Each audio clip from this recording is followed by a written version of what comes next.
some of the more than 200 schoolgirls who were abducted by Boko Haram militants in Nigeria in 2014.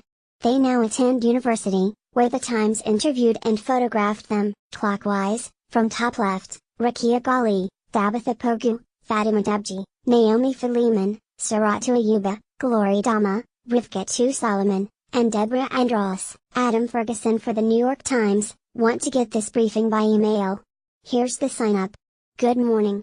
Here's what you need to know. House Speaker's last term. Speaker Paul Ryan will not seek re-election, he announced today, signaling the difficulties House Republicans could face in the midterm elections in November. His retirement at 48 is sure to kick off a succession battle for the leadership of the House Republican Conference, most likely between the Majority Leader, Kevin McCarthy of California, and the Majority Whip, Steve Scalise of Louisiana.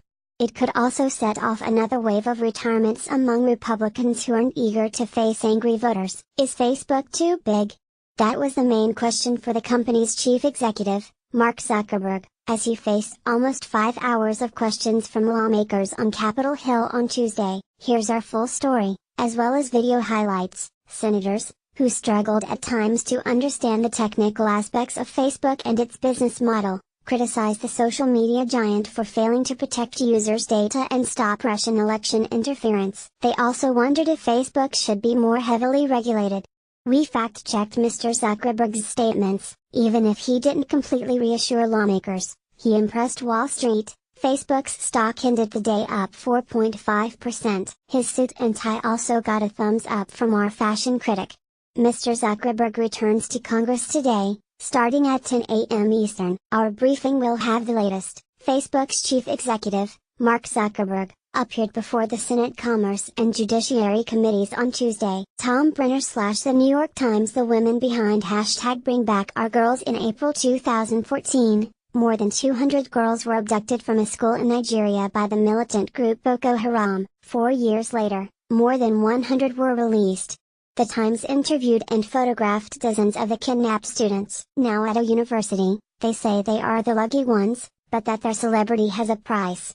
I'm happy, one 20-year-old said. But I'm thinking about my sisters who are still in the back, she added, of those in Boko Haram's clutches. The Syria trilemma of the 3 ways the U.S. could respond to the recent suspected chemical attack outside Damascus. None are very good, our interpreter columnist writes. One involves the sort of limited, punitive strikes that former President Barack Obama was pressured to execute and that President Trump saw through last year. But those didn't really change anything in Syria, and the administration is now considering a more robust strike. This morning, Mr. Trump issued a warning to Russia and announced on Twitter that missiles will be coming.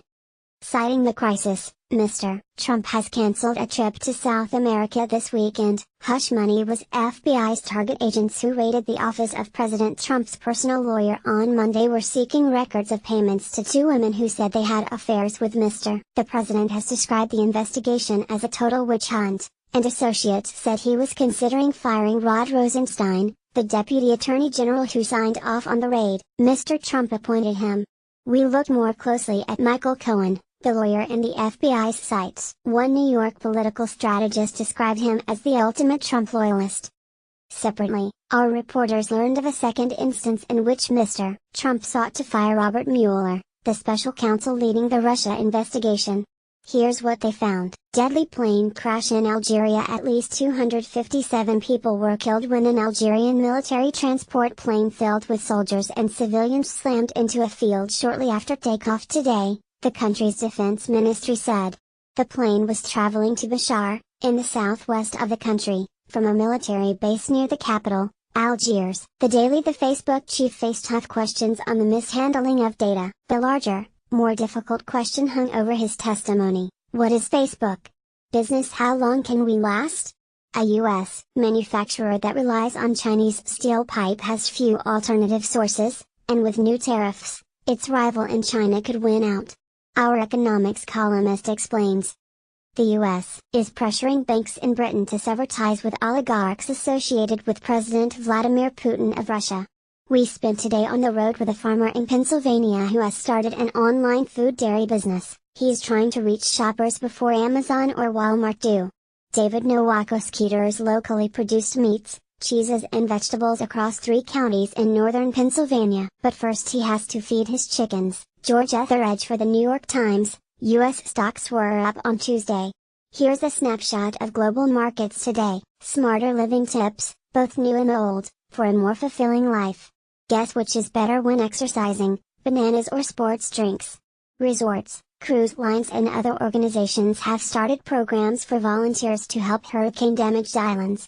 Recipe of the day, based on the Vietnamese dipping sauce nuoc cham, this steak marinade has big flavor. What we're reading our journalists recommend these great pieces. Is Facebook uniquely American? Mark Zuckerberg could have built a big internet company in China, just a very different one. For a look at what it could have been like, the CEO, the China upstart Cao Tao apologized today for violating core socialist values and vowed to increase censors to 10,000 from 6,000. TechNode, Paul Moser, Asia technology correspondent. Michelle Dean's new book has arrived right on time in the year of our Lord #MeToo. This excerpt is about Joan Didion, always worth reading, and is like a salve for your weary female heart.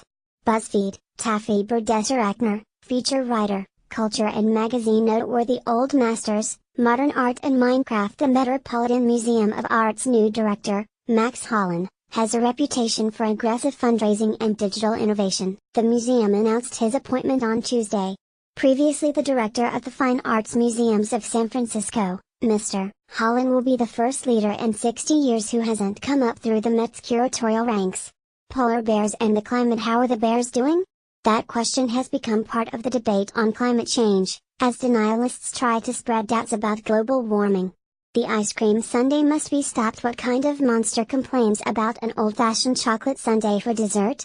Our restaurant critic, for one. He says the childhood treat that is storming New York is a symptom of a deeper problem for the city's dining scene. Ice cream sundae at 4 Charles Prime Rib in Greenwich Village falls into the do-it-yourself category. Steven Sparron saw for the New York Times. Best of late-night TV. Seth Meyers contemplated the Trump administration and Monday's FBI raids. This is like the series finale of a TV show where they try to tie all the different plot lines together. Quotation of the day: we have made huge progress, but the work of perfection is scarcely done. Justice Ruth Bader Ginsburg, who presided over a naturalization ceremony in New York and encouraged new citizens to vote. The Times, in other words. Here's an image of today's front page, and links to our opinion content and crossword puzzles. Backstory: each week, The Times' crossword column, Wordplay, highlights the answer to one of the most difficult clues from the previous week's puzzles.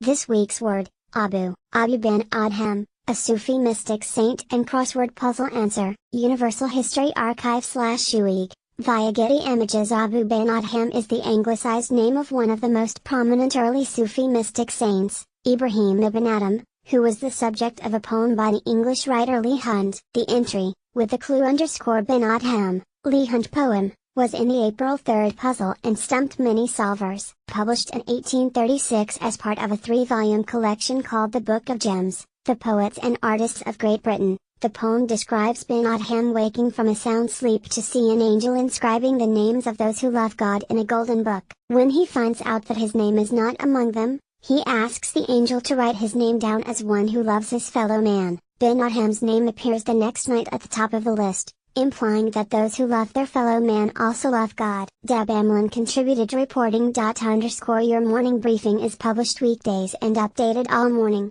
Browse past briefings here. Sign up here to get it by email in the Australian, Asian, European or American morning. To receive an evening briefing on US weeknights, sign up here.